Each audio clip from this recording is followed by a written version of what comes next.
Hello दोस्तों, क्या हाल है। तारीख आज 21 जून 2026, दिन संडे रविवार हो गया, हिंदी तिथि सप्तमी। और आइए बात करते हैं आज के मुख्य समाचार में देश भर की तमाम बड़ी खबरों पर नजर डालते हैं। देखिए दोस्तों, एक तो आज के दिन को दुनिया भर में अंतर्राष्ट्रीय योग दिवस के रूप में मनाया जाता है। योग के माध्यम से शारीरिक और मानसिक स्वास्थ्य को बढ़ावा देने के मकसद से ये दिन मनाते हैं। भारत के प्रधानमंत्री नरेंद्र मोदी के प्रस्ताव पर यूएन संयुक्त राष्ट्र ने 2014 में इसे अंतर्राष्ट्रीय योग दिवस के रूप में घोषित किया था। तो इस मौके पर आज देश भर में अलग अलग जगहों पर कार्यक्रम भी आयोजित होंगे, आगे हम बात करेंगे। लेकिन आज के दिन की एक और खास बात है, वो पता है क्या? हर साल 21 जून का जो दिन होता है वो साल का सबसे लंबा दिन होता है। और इतना ही नहीं दोस्तों, धरती पर आज का जो 21 जून का दिन होता है वो साल का सबसे बड़ा दिन तो होता ही है। आज के दिन की अवधि होगी तकरीबन 14 घंटे की, लेकिन आज के दिन की एक और खास बात यह है कि कुछ मिनट तक परछाई भी नहीं दिखेगी। जी हाँ, लिटरली दिन के समय कुछ मिनट तक आपको अपनी छाया भी नहीं दिखेगी, क्योंकि ये एक तरह की खगोलीय घटना है जिसमें सूर्य जो होता है वो कर्क रेखा के ऊपर सीध में होता है और धरती का उत्तरी गोलार्ध उसकी ओर ज्यादा झुक जाता है। तो इसी स्थिति को ग्रीष्म संक्रांति भी कहा जाता है। और इसीलिए आज के दिन दोपहर में एक समय ऐसा आता है जब सूर्य बिल्कुल हमारे ऊपर सीध में होता है 90 डिग्री पर। तो कुछ समय के लिए हमें अपनी परछाई भी नहीं दिखती है। इसीलिए दुनिया भर में इस दिन के इस समय को जीरो शेडो डे के रूप में भी मनाते हैं। आज दोपहर में तकरीबन 1:54 पर पृथ्वी और सूर्य की पोजीशन से ग्रीष्म संक्रांति का अद्भुत संयोग बनेगा और इसी मौके पर आपको छाया वगैरह नहीं दिखाई देगी। खगोल विज्ञान में इसे ग्रीष्म संक्रांति कहते हैं। आज इस मौके पर मध्य प्रदेश के उज्जैन में भी अद्भुत नजारा दिखेगा। शून्य छाया दिवस का गवाह बनेगा यंत्र महल भी। 300 साल पुरानी वेधशाला में ये दुर्लभ खगोलीय घटना देखने को मिलेगी। चलिए आगे बढ़ते हैं खबरों में। बात करें अगर अंतर्राष्ट्रीय योग दिवस की, तो आज इस मौके पर आयुष मंत्रालय ने भी देश भर से सभी लोगों को बड़ी संख्या में इस कार्यक्रम में भाग लेने की अपील की है, क्योंकि आज योग दिवस के मौके पर पश्चिम बंगाल के कोलकाता के रेड रोड पर एक नया वर्ल्ड रिकॉर्ड बनेगा। यहाँ प्रधानमंत्री नरेंद्र मोदी भी पहुंचेंगे। ये कार्यक्रम सुबह 5 बजे से शुरू हो जाएगा। इसमें तकरीबन 35 से 40 हजार लोग शामिल होंगे और नया Guinness book of world record बनाया जाएगा। इस साल ये 12वां अंतर्राष्ट्रीय योग दिवस है। योग के कई अलग अलग तरह की जो पोजीशन होती हैं उनमें योग करने से हमें अपने फिजिकल और मेंटल दोनों ही तरह के स्वास्थ्य में बढ़ावा मिलता है। जैसे विद्यार्थियों का फोकस और याददाश्त बढ़ाने के लिए बकासन कुछ इस तरह से किया जाता है। अंतर्राष्ट्रीय योग दिवस के मौके पर राजस्थान जयपुर में भी होगा हैप्पीनेस योग शिविर और योग रत्न सम्मान समारोह का आयोजन। और वहीं आंध्र प्रदेश सरकार का कहना है कि देश की आध्यात्मिक राजधानी बनेगा आंध्र प्रदेश राज्य। योग दिवस की पूर्व संध्या पर मुख्यमंत्री चंद्रबाबू नायडू ने भी ये बड़ी घोषणा की है। चलिए आगे बढ़ते हैं खबरों में। आज के कुछ और बड़े इवेंट देख लीजिए आप। नीट पेपर लीक के बाद अब वापस री नीट परीक्षा भी होने जा रही है। आज देश भर से लाखों छात्र आज इस एग्जाम में वापस भाग लेंगे और एनटीए ने छात्रों की हेल्पलाइन के लिए व्हाट्सएप नंबर भी जारी किया है। दिल्ली से सभी एग्जाम सेंटर्स की लाइव मॉनिटरिंग निगरानी की जाएगी सीसीटीवी के माध्यम से। तकरीबन 22 लाख छात्र ये वापस री नीट एग्जाम देने जा रहे हैं। छात्रों को सूचना और हेल्पलाइन के लिए ये व्हाट्सएप नंबर जारी किया है एनटीए ने ऑफिशियली। और इतना ही नहीं, री नीट परीक्षा को लेकर सरकार की तरफ से कुछ एडवाइजरी गाइडलाइन भी जारी की गई है और इस बार एग्जाम के पैटर्न में भी कुछ बदलाव किए गए हैं। जैसे एक तो परीक्षा का समय बढ़ाया गया और प्रश्न पुस्तिका का लेआउट भी बदला गया है। एग्जाम से जुड़ी डिटेल्स आप ऑफिशियल एडमिट कार्ड में चेक कर लीजिएगा। एंट्री भी जल्दी होगी इस बार और 15 मिनट का अतिरिक्त समय भी मिलेगा। टोटल 180 प्रश्न होंगे, 720 अंकों की परीक्षा होगी है। और स्टूडेंट ये भी गाइडलाइन चेक कर लें कि एग्जाम सेंटर पर आपको क्या लेकर जाना क्या नहीं। इस बार ड्रेस कोड क्या रहेगा, तो इस बारे में भी एनटीए ने गाइडलाइंस जारी की है। जैसे एग्जाम सेंटर पर आप क्या क्या लेकर जाएं, अपना एडमिट कार्ड, आईडी कार्ड ले जाएं, कोई फोटो वाला 2 पासपोर्ट साइज के फोटो ले जाएं और बाकी ये चीजें ना ले जाएं। ये चीजें प्रतिबंधित रहेगी। लेकिन इस बार एक छूट दी गई है स्पेशल ड्रेस कोड में। वो ये कि छात्र छात्राएं कोई भी धार्मिक प्रतीक जैसे कलावा, पगड़ी, हिजाब वगैरह पहनते हैं तो उसे एग्जाम सेंटर पर एंट्री दी जाएगी। ये इस बार एनटीए की तरफ से गाइडलाइन जारी की गई है, देख सकते हैं आप। और इस नीट के री एग्जाम को सुरक्षित तरीके से करवाने के लिए, पेपर लीक रोकने के लिए सभी एग्जाम सेंटर्स पर सुरक्षा के पुख्ता इंतजाम किए गए हैं। अभी एक दिन पहले देश भर में मॉक ड्रिल भी आयोजित हुई थी, आपको पता होगा। और इस साल नीट के यूजी में ये प्रमुख बदलाव किए गए हैं, जिनकी जानकारी भी आप चेक कर लीजिएगा। सरकार ने कुछ और बड़े फैसले लिए इस एग्जाम के चलते। जैसे देखिए आप, मेडिकल एमबीबीएस के स्टूडेंट्स की छुट्टियां भी कैंसिल कर दी हैं। एनएमसी यानी नेशनल मेडिकल कमीशन की तरफ से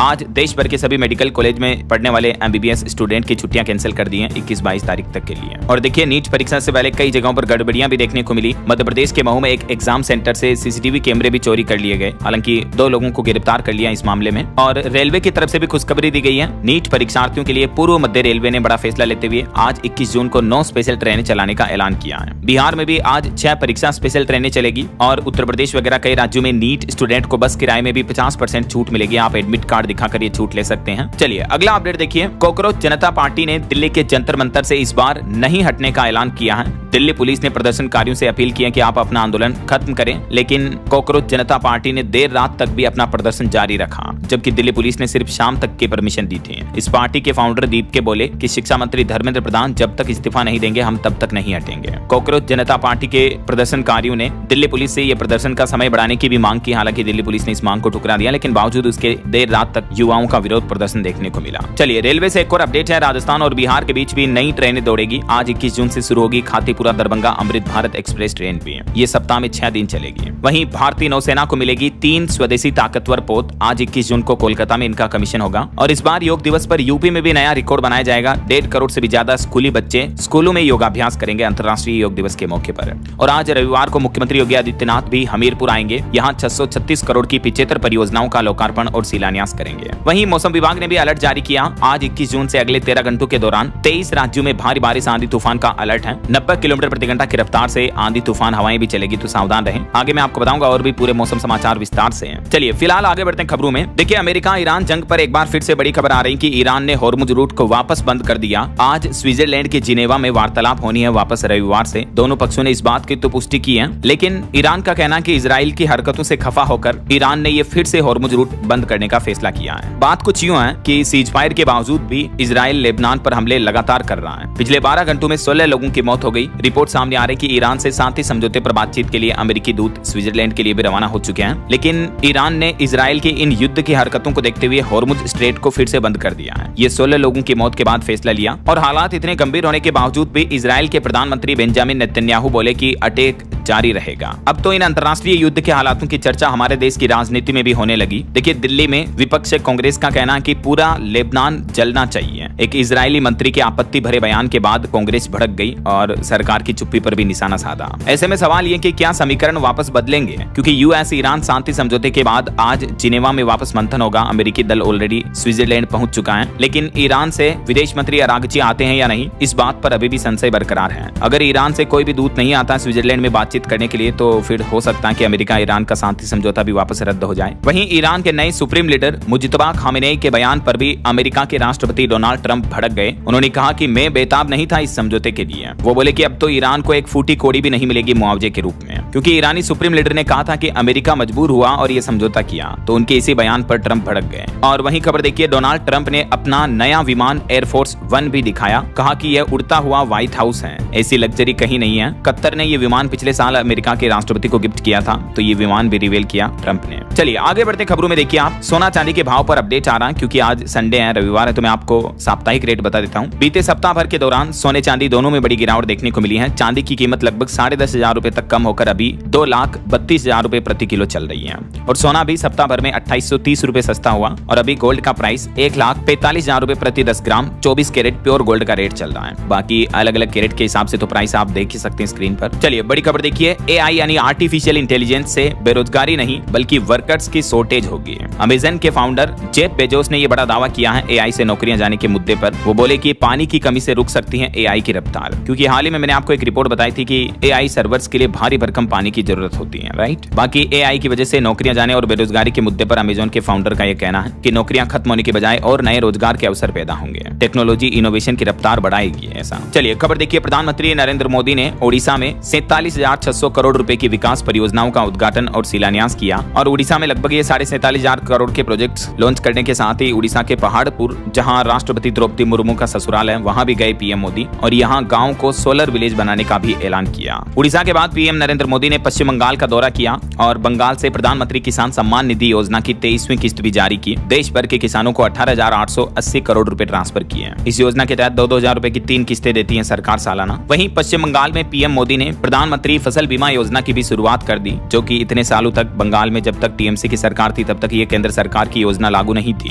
लेकिन अब बीजेपी ने अपने वादे के मुताबिक इस योजना को भी लागू कर दिया, जिससे पश्चिम बंगाल में 50 लाख से भी ज्यादा किसानों को फायदा मिलेगा। इसके अलावा भी पीएम ने पश्चिम बंगाल में 820 करोड़ की विकास परियोजनाओं का भी उद्घाटन किया, जिसमें रेलवे, सड़क, कृषि और मत्स्य समेत कई तरह की योजनाएं शामिल हैं। और इन उद्घाटन कार्यक्रम के दौरान अपने संबोधन में पीएम मोदी बोले कि बंगाल को पाकिस्तान का हिस्सा बनाने की कोशिश हुई, यहाँ मजहबी एजेंडा चलाया गया, घुसपैठियों का अड्डा बनने दिया, लेकिन अब कानून का राज है यहाँ। दशकों के कुशासन से मुक्त हुआ पश्चिम बंगाल प्रदेश, अब विकास का महाअभियान शुरू हुआ यहाँ बंगाल में, कुछ यूं गरजे पीएम मोदी। चलिए अगली बड़ी खबर देखिए, सरकार ने बड़ा फैसला लिया, देश भर में 16 एफडीसी दवाओं पर प्रतिबंध लगा दिया, बैन लगा दिया। सुप्रीम कोर्ट के निर्देश के बाद स्वास्थ्य मंत्रालय की तरफ से यह बड़ी कार्रवाई की गई। एफडीसी का मतलब होता है दोस्तों फिक्स्ड डोज कॉम्बिनेशन, यानी कुछ इस तरह की दवाओं के कॉम्बिनेशन केमिकल फॉर्मूले से बनी जो मेडिसिन है उन पर रोक लगा दी है, जिसमें कई तरह के स्किन और कॉस्मेटिक प्रोडक्ट भी शामिल हैं। सरकार का कहना है कि इन दवाओं के इलाज से फायदे की बजाय हमारे शरीर में जोखिम ज्यादा होता है, यानी साइड इफेक्ट ज्यादा होते हैं इन दवाओं के। यही तर्क देते हुए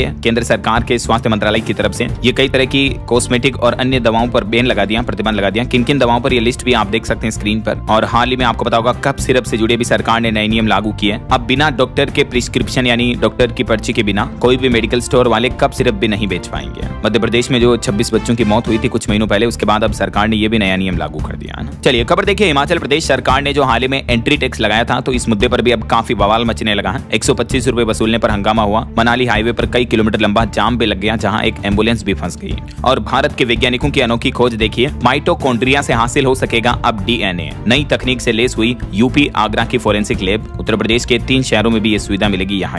वहीं महाराष्ट्र में सरकार ने नया आदेश जारी किया, 15 अगस्त के बाद बिना मराठी सर्टिफिकेट के कोई भी ऑटो टैक्सी नहीं चला पाएगा, अगर चलाया तो कार्रवाई होगी। गैर मराठी वाले ऑटो टैक्सी चालकों के लिए मराठी भाषा सीखना और उसका प्रमाण पत्र लेना अनिवार्य होगा। महाराष्ट्र सरकार के परिवहन विभाग की तरफ से ये सख्त निर्देश जारी कर दिया, देख सकते हैं आप। और इसके लिए मुंबई में भी बाकायदा 71 ट्रेनिंग सेंटर भी बनाए गए हैं। और वहीं दोस्तों अयोध्या राम मंदिर चढ़ावे में चोरी के मामले पर अब कुछ बड़े खुलासे सामने आ रहे हैं। एक तो एसआईटी जांच के साथ ही नया आदेश जारी हो चुका, ट्रस्ट पदाधिकारियों के बाहर जाने पर रोक रहेगी। एसआईटी ने अपनी जांच रिपोर्ट भी तैयार कर ली है। और इस मुद्दे पर मुख्यमंत्री योगी आदित्यनाथ बोले कि बस 15 दिन इंतजार करें, अपराधी चाहे कोई भी हो बचेगा नहीं। राम मंदिर चढ़ावा चोरी मामले पर सीएम योगी का यह पहला बयान देखने को मिला। मुख्यमंत्री ने पहला रिएक्शन देते हुए कहा कि दूध का दूध पानी का पानी हो जाएगा। और अब तक की एसआईटी जांच रिपोर्ट के मुताबिक कुछ बड़े खुलासे भी सामने आ रहे हैं। मीडिया रिपोर्ट्स के मुताबिक राम मंदिर चढ़ावा चोरी मामले में चंपत राय पर भी एक्शन होना लगभग तय है, और जो अभी ट्रस्टी अनिल हैं वो भी हटाए जा सकते हैं। एसआईटी जांच के बाद वापस लखनऊ लौट चुकी है। सीएम योगी को अब अपनी रिपोर्ट सौंपेगी। जांच में अब तक क्या क्या खुलासे सामने आए, कुछ रिपोर्ट आ रही है कि राम मंदिर चढ़ावा चोरी मामले में एसआईटी को सोने चांदी का कोई रिकॉर्ड ही नहीं मिला। तो अब ये जो मैनेजमेंट है ये पूरा अफसरों के हाथों शिफ्ट हो सकता है। और टिन्नू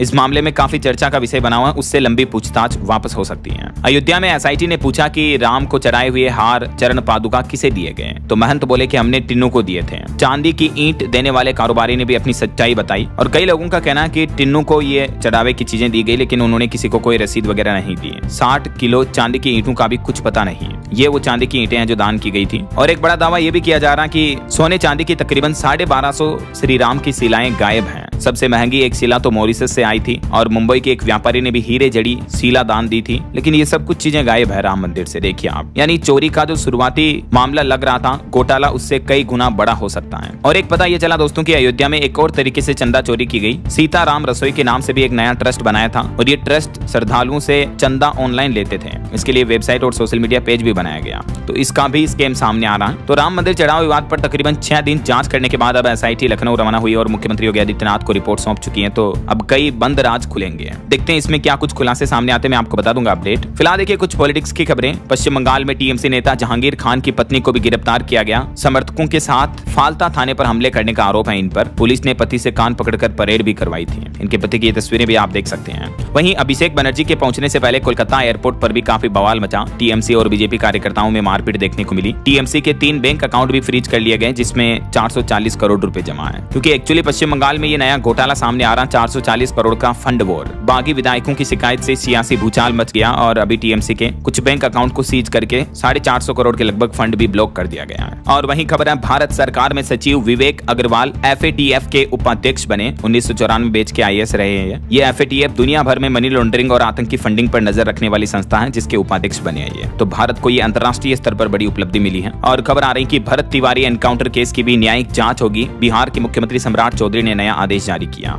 रिटायर्ड जज इस मामले की जांच करेंगे। वहीं खेल समाचार से खबर है, भारत के लिए बड़ी अच्छी खबर। देखिए, भारत ने अफगानिस्तान को 9 विकेट से हराया और सीरीज को 3-0 से अपने नाम कर लिया। क्लीन स्वीप कर लिया पूरी सीरीज में, एक भी मैच नहीं आ रही है। तीसरे वनडे में यशस्वी का शतक देखने को मिला, रोहित की 50 भी लगी और प्रसिद्ध को 5 विकेट भी मिले। वहीं अवार्ड पर भी खबर देखिए, क्रिकेटर रोहित शर्मा, सिंगर अलका याग्निक समेत 65 लोगों को पद्म पुरस्कार मिलेंगे। 2 दिन बाद 23 जून को ये पद्म अवार्ड्स का दूसरा चरण आयोजित होगा। और बड़ी खबर देखिए दोस्तों, भारत के पड़ोसी देश बांग्लादेश में हिंदुओं का जोरदार प्रदर्शन देखने को मिला। जय श्री राम के नारे भी लगाए, क्योंकि यहाँ एक जगह भगवान राम की प्रतिमा के प्रोजेक्ट को रोकने का विरोध कर रहे हैं कुछ कट्टरपंथी, जिन्होंने काम भी रुकवा दिया। तो इस वजह से हिंदुओं ने बांग्लादेश की राजधानी ढाका में ये जमकर विरोध प्रदर्शन किया। और कट्टरपंथियों की नीच ओछी हरकत तो देखिए जरा, भगवान राम की प्रतिमा पर जूता फेंक करके अपमान किया और यहाँ प्रतिमा के निर्माण का विरोध किया है। तो इसी बात से खफा होकर हिंदुओं ने भी मसाल जुलूस निकाला। और बॉलीवुड से खबर देखिए, राष्ट्रपति द्रौपदी मुर्मू पर डॉक्यूमेंट्री बनाएंगे आमिर खान। और सलमान खान से जुड़ी फिल्म काला हिरण की रिलीज रोकने की मांग पर भी सलमान को राहत नहीं मिली। इस मामले पर 1 जुलाई को वापस कोर्ट में सुनवाई होगी। वहीं खबर है, गोरी स्प्रेड से रजिस्टर्ड मैरिज करेंगे आमिर खान। घर में ही होगी उनकी प्राइवेट सेरेमनी। और बीबी की वाइन्स के भुवन भाम भी वापस अपनी नई सीरीज ढिंडोरा 2 लेकर आ रहे हैं। इसकी शूटिंग चल रही है अभी, और इन्होंने ये भी कहा कि जल्दी वो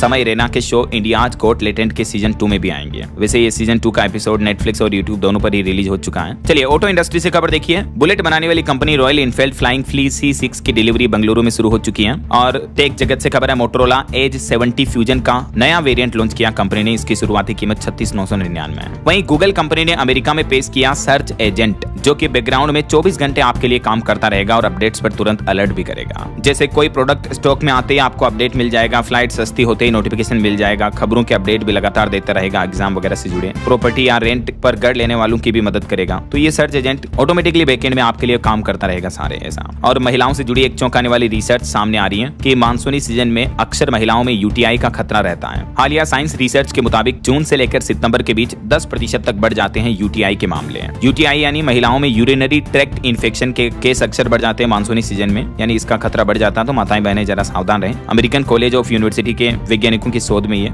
रिसर्च सामने आ रही है, देख सकते हैं आप। बहरहाल अभी तो अपन कुछ और महत्वपूर्ण और काम की खबरें देखेंगे दोस्तों, लेकिन फिलहाल वक्त तो चला है आज के ताजा मौसम समाचार जानने का। और हाँ, एक छोटी सी रिक्वेस्ट आपसे ये है कि अगर आप DLS न्यूज चैनल से अभी तक भी जुड़े नहीं हो तो जुड़ जाइए, चैनल को सब्सक्राइब करके बेल आइकन जरूर दबा देना और इस वीडियो पर एक लाइक और शेयर भी कर देना, ताकि आपको रोजाना की ताजा खबरें, महत्वपूर्ण मुख्य समाचार, काम के न्यूज अपडेट सबसे पहले आपके मोबाइल पर मिलते रहेंगे। ओके, और चलिए बिना टाइम वेस्ट किए सीधा आगे बढ़ते हैं मौसम अपडेट में। तो देखिए, एक तो मानसून को लेकर मौसम विभाग का कहना कि जो पिछले 12 दिन से अटका हुआ मानसून है वो अब 23 जून से आगे बढ़ेगा, क्योंकि अभी मध्य प्रदेश, छत्तीसगढ़, उड़ीसा इन राज्यों के ऊपर एक नया चक्रवाती सिस्टम एक्टिव हो रहा है। तो इस वजह से जिन राज्यों में अभी तक मानसून नहीं आया उनमें भी मानसून पहुंच जाएगा। और पिछले 24 घंटों में कई राज्यों में, बिहार, झारखंड वगैरह में बिजली गिरने से 14 लोगों की मौत की भी खबर है। बाकी अब मानसून आ ही गया यूं समझो। मध्य प्रदेश, छत्तीसगढ़ समेत देश के 23 राज्यों में भारी बारिश की चेतावनी भी जारी की है मौसम विभाग ने। कुछ अलग अलग राज्यों की मौसमी स्थितियां देखिए आप। राजस्थान के जयपुर, कोटा में बारिश देखने को मिली। आज भी 12 जिलों में अलर्ट है। बूंदी में 1 इंच से भी ज्यादा बरसात हुई। ये राजस्थान के मानचित्र में आप देख सकते हैं। आज 21 जून को आधे से ज्यादा राजस्थान के जिलों में बारिश का येलो अलर्ट जारी किया मौसम विभाग ने।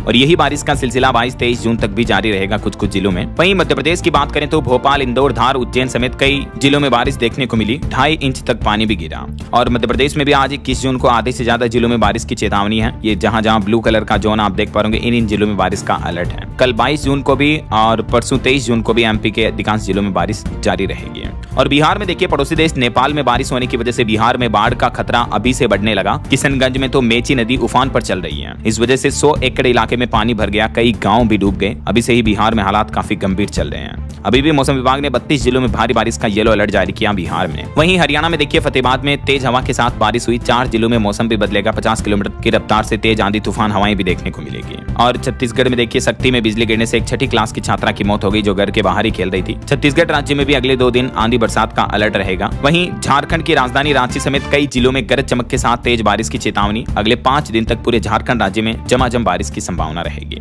उत्तर प्रदेश की बात करें तो राजधानी लखनऊ में मौसम बदला, तेज हवाओं के साथ बारिश हुई। 24 जिलों में लू चल रही है। 9 जिलों में बरसात का भी अलर्ट है। और यूपी में 25 जून तक मानसून आ जाएगा। वहीं पंजाब के भी 7 जिलों में आंधी बारिश का अलर्ट है। चंडीगढ़ में भी बादल छाए रहेंगे। और थर्मल प्लांट की 6 यूनिट भी बंद पड़ी है, तो इस वजह से बिजली की किल्लत भी देखने को मिल सकती है पंजाब वगैरह में। बाकी पंजाब में अगले 3 दिन 21, 22, 23 जून तक मौसम का हाल क्या रहेगा देख सकते हैं आप। अच्छा, पहाड़ी राज्यों की बात करें दोस्तों तो उत्तराखंड के भी 8 जिलों में बारिश की संभावना है। पहाड़ों में बर्फबारी की भी चेतावनी। और हिमाचल प्रदेश में भी देखिए, दिन भर धूप खिली। आज भी हिमाचल के 10 जिलों में आंधी तूफान का अलर्ट रहेगा। बाकी अगले 2 दिन आज 21 जून और कल 22 जून को देश भर के अलग अलग जगहों पर मौसम का हाल क्या रहेगा देख सकते हैं आप जानकारी स्क्रीन पर। अच्छा वैसे दोस्तों आप कौन से राज्य में रहते हैं, आपके राज्य और जिले का नाम मुझे नीचे कमेंट करके बताइएगा जरूर। मतलब आपके यहाँ अभी बारिश वगैरह हो रही है या गर्मी के हालात चल रहे हैं, कैसा चल रहा है मौसम, कमेंट करके बताओ तो मुझे। ओके और चलिए मौसम के बाद आगे बढ़ते खबरों में कुछ मार्केट अपडेट्स पर नजर डाल लेते हैं। देखिए एक तो शेयर मार्केट में सेबी का नया प्लान है, जो पुराने निवेशक हैं मृतक हैं उनके शेयर बॉन्ड्स जो हैं वो अब आसानी से उनके वारिसों के नाम पर बेटा बेटी के नाम पर ट्रांसफर हो पाएंगे, क्योंकि मार्केट रेगुलेटर सेबी ने इस ट्रांसफर प्रोसेस को सरल बना दिया है। अब उन पुराने लोगों के पैन कार्ड की भी जरूरत नहीं होगी। ऐसा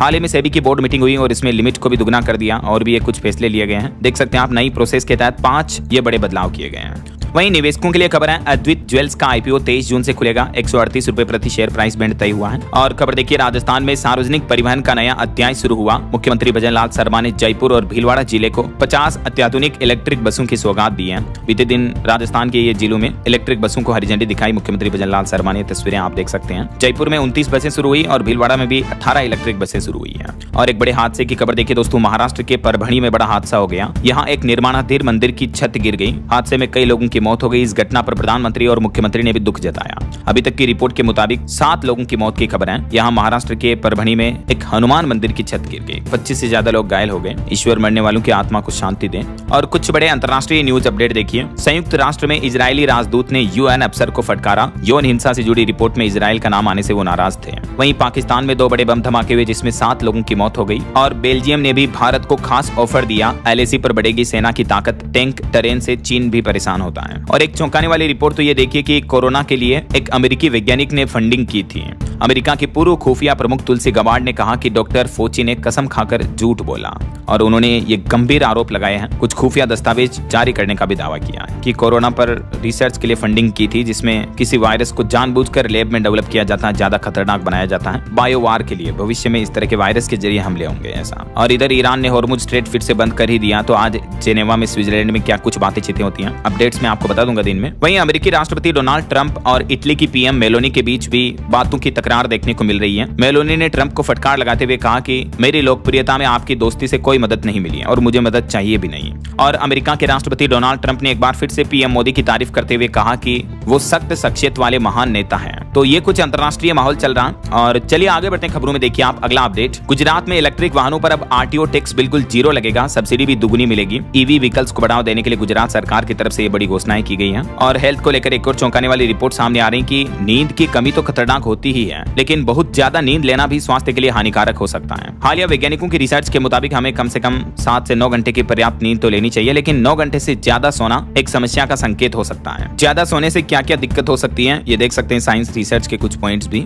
और वहीं खबर देखिए, उत्तराखंड में हेमकुंड यात्रा के दौरान तनाव भरा माहौल देखने को मिला। गुरुद्वारे में बवाल के बाद प्रशासन अलर्ट हुआ और कर्णप्रयाग में 27 जून तक धारा 163 लागू कर दी गई है। और राजस्थान के पंचायत चुनाव पर भी अपडेट आ रहा कि डेडलाइन पूरी हो चुकी है, लेकिन अभी तक ओबीसी आयोग की रिपोर्ट नहीं आई, तो 31 जुलाई तक पंचायत निकाय चुनाव पर संशय और बढ़ गया है। वहीं खबर है, दिल्ली में उज्जैन काशी के जैसे ही बनेगा भव्य हनुमान मंदिर कॉरिडोर। यमुना बाजार में काम भी शुरू हो चुका है इसका। और एक बड़ी चिंताजनक रिपोर्ट देखिए, हर साल 5000 करोड़ टन रेत का दोहन होता है, यानी रेत की माइनिंग होती है नदियों से। इस वजह से नदियां और समुद्री तट भी खतरे में पड़ रहे हैं। दुनिया भर में बढ़ते शहरीकरण और बजरी की चोरी माफिया पर यह चौंकाने वाली पर्यावरण कार्यक्रम की रिपोर्ट सामने आ रही संयुक्त राष्ट्र द्वारा। और इंडियन रेलवे ने बड़ा फैसला लिया, ट्रेन में अब बिना टिकट यात्रा करने पर आपको दुगुना जुर्माना देना पड़ेगा। 13 साल बाद नियम बदलते हुए जुर्माने की राशि बढ़ा दी है। ये नए नियम 1 जुलाई 2026 से ही लागू होंगे। मैंने आपको डिटेल जानकारी इसके बारे में कल ही बताई थी कि किस किस तरह के रेलवे नियम के उल्लंघन पर अब आपको कितना जुर्माना देना पड़ेगा, राइट। वहीं खबर है, मुंबई में बेस्ट कर्मचारियों की हड़ताल जारी। मुंबई की रफ्तार थम सी गई है, यात्रियों की मुश्किलें भी बढ़ रही हैं। और ईडी की तरफ से बड़ी कार्रवाई की गई। सालाना 36% रिटर्न देने का झूठा वादा करते हुए 5,978 करोड़ रुपए जुटाए एक फर्जी कंपनी ने। हैदराबाद जोनल ऑफिस की तरफ से ये बड़ी धोखाधड़ी का मामला सामने आ रहा है और ईडी ने अब जांच करते हुए बड़ी कार्रवाई भी की है।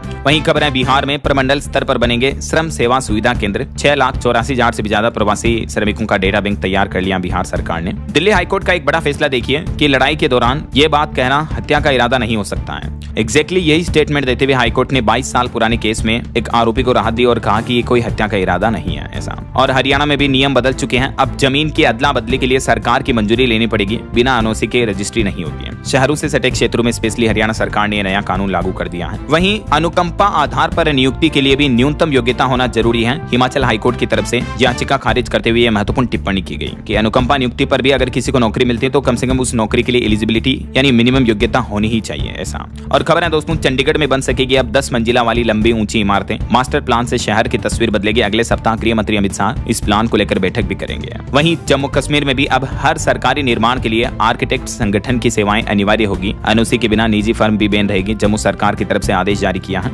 और जम्मू कश्मीर की औद्योगिक नीति में भी बड़े बदलाव की तैयारी कर रही है सरकार। Ease of doing business act लाएगी, जिससे निवेशकों को भी राहत मिलेगी और बिजनेस व्यापारियों कारोबारियों को भी राहत मिलेगी। खबर है, देश का छठा पूर्ण साक्षर राज्य बना उत्तराखंड राज्य। केंद्रीय मानक को भी पछाड़ते हुए 98.7% की उच्च साक्षरता दर हासिल कर ली है उत्तराखंड राज्य ने। उत्तराखंड के अलावा अन्य 5 कौन से ऐसे राज्य हैं जो पूर्ण साक्षर हैं? इन राज्यों के नाम भी आप देख सकते हैं, मिजोरम, गोवा, त्रिपुरा, हिमाचल, सिक्किम और उत्तराखंड। अब ये सभी राज्य हमारे देश में पूर्ण साक्षर राज्य घोषित हो चुके हैं ना। और खबर है, दिल्ली वालों को अब एक और नई सुविधा मिलेगी। मोबाइल पर दिखेगा बस का लाइव टाइम। जैसे ट्रेनों की लाइव लोकेशन मिलती है ना, वैसे ही दिल्ली बसों की लाइव लोकेशन अब आपको डीटीसी बसों का अपडेट फोन पर ही मिलता रहेगा। और दिल्ली की महिलाओं के लिए भी जरूरी अपडेट है, अब हर सोमवार को बंद रहेंगे पिंक सहेली स्मार्ट कार्ड के अंदर। सप्ताह में मतलब संडे को नहीं बल्कि सोमवार को ये छुट्टी रहेगी, है ना। चलिए खबर देखिए, यूपी बना देश की एमएसएमई राजधानी। 96 लाख इकाइयां और 1.5 करोड़ से भी ज्यादा रोजगार। ब्रिक्स फोरम में दिखी योगी सरकार की ये बड़ी ताकत। यूपी आगरा में यह आयोजन हुआ और यूपी नोएडा एयरपोर्ट पर पेट्रोल, डीजल, सीएनजी के साथ 98 इलेक्ट्रिक व्हीकल के लिए चार्जिंग स्टेशन भी शुरू हो चुके हैं, जिससे यात्रियों को राहत मिलेगी।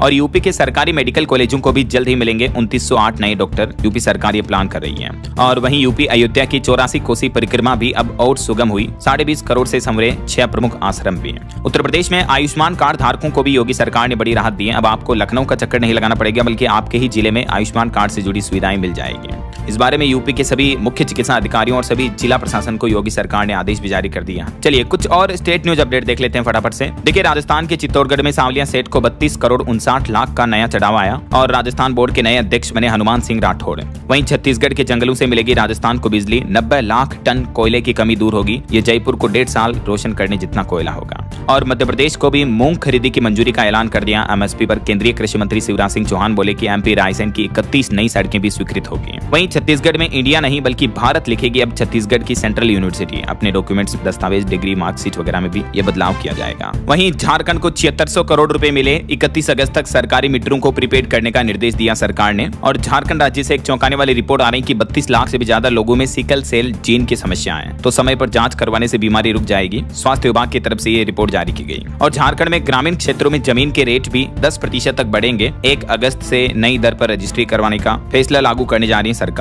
और पंजाब में स्थानीय निकाय चुनाव का बजा बिगुल। होशियारपुर निगम समेत 4 निकायों में 5 जुलाई को मतदान होगा। आचार संहिता लागू हो चुकी है। हिमाचल प्रदेश के मुख्यमंत्री बोले कि 2050 तक आपदा का खर्च जीडीपी का 14% होगा। वहीं तेलंगाना सरकार ने बड़ा फैसला लिया। 488 करोड़ की लागत से बुधवेल में बनेगा भव्य ट्रम्पेज इंटरचेंज। और इंडियन रेलवे की सबसे बड़ी इंफ्रा कंपनी को एनएमडीसी से मिला 2977 करोड़ का बड़ा प्रोजेक्ट। आंध्र प्रदेश के विशाखापट्टनम में ये निर्माण का कार्य चलेगा। देख सकते हैं आप डिटेल्स। वहीं रेल मंत्री का कहना है कि अब और तेज दौड़ेगा भारत। 7 नए बुलेट ट्रेन कॉरिडोर को मंजूरी मिल चुकी है। अश्विनी वैष्णव ने बताया कि आखिर कैसे होगा हाई स्पीड रेल नेटवर्क का विस्तार। और साल 2041 तक बदल जाएगी एनसीआर की तस्वीर भी। 4 नई नमो सिटीज बनेगी। राष्ट्रीय राजधानी दिल्ली के क्षेत्र में भी ये प्लान है सरकार का। वहीं भारत और ब्रिटेन के बीच एआई रिसर्च और व्यापार पर चर्चा शुरू होगी। 15 जुलाई से दोनों देशों के बीच सीईटीए लागू होगा। और बैंकिंग न्यूज से खबर देखिए, पंजाब नेशनल बैंक ने नया क्रेडिट कार्ड लॉन्च किया, जिसमें आपको यूपीआई और ट्रेवल बेनिफिट्स का फायदा मिलेगा। पीएनबी जेगल नाम से ये को ब्रांडेड क्रेडिट कार्ड लॉन्च किया है। चलिए कुछ एजुकेशनल अपडेट्स देख लेते हैं फटाफट से। देखिए आप, यूपी पुलिस कांस्टेबल भर्ती परीक्षा की आंसर की जारी हो चुकी है। 23 जून तक अभ्यर्थी आपत्ति दर्ज करा पाएंगे। 32,500 से भी ज्यादा पदों पर भर्ती होगी। और एमपीपीएससी मध्य प्रदेश में राज्य सेवा मुख्य परीक्षा के लिए नोटिफिकेशन जारी हो चुका। 25 जून से आवेदन कर पाएंगे। वहीं आज नीट यूजी का री एग्जाम होने जा रहा। देश भर में तकरीबन 5,500 सेंटर्स हैं। 1,38,000 से भी ज्यादा सीसीटीवी कैमरे और 22 लाख स्टूडेंट आज री एग्जाम देंगे। इसकी गाइडलाइंस वगैरह मैंने आपको शुरुआत में ही बता दी थी। तो सभी एग्जाम देने वाले स्टूडेंट्स को बेस्ट ऑफ लक हमारी तरफ से। ओके, और अंत में आज के राशिफल पर नजर डाल लेते हैं। देखिए, वृष राशि वालों को प्रॉपर्टी या रुकी हुई पेमेंट से जुड़ी राहत मिल सकती है। और तुला राशि वालों को भी आज प्रमोशन की खबर मिल सकती है। और भी कुछ अलग अलग राशियों का राशिफल आप देख सकते हैं स्क्रीन पर। और हाँ दोस्तों, आप मुझे कमेंट करके बताइए कि आर्य समाज की स्थापना किसने की थी। ABCD which is right option, let me know in the comment box. सही जवाब देने वाले लोगों को रैंडमली सेलेक्ट होने पर DLS न्यूज टीम की तरफ से शानदार सरप्राइज गिफ्ट जीतने का मौका मिलेगा। और इसी के साथ ही दोस्तों, अगर आपको आज के समाचार पसंद आए तो इस वीडियो को लाइक और शेयर करना। DLS न्यूज चैनल को सब्सक्राइब करके बेल आइकन जरूर दबा देना, रोजाना ऐसी इंफॉर्मेटिव जानकारियां, महत्वपूर्ण समाचार देखते रहने के लिए। ओके, ख्याल रखिएगा अपने आप का, अपने परिवार का। मिले मिलेंगे अगले नेक्स्ट अपडेट में, तब तक के लिए जय हिंद, जय भारत, वंदे मातरम।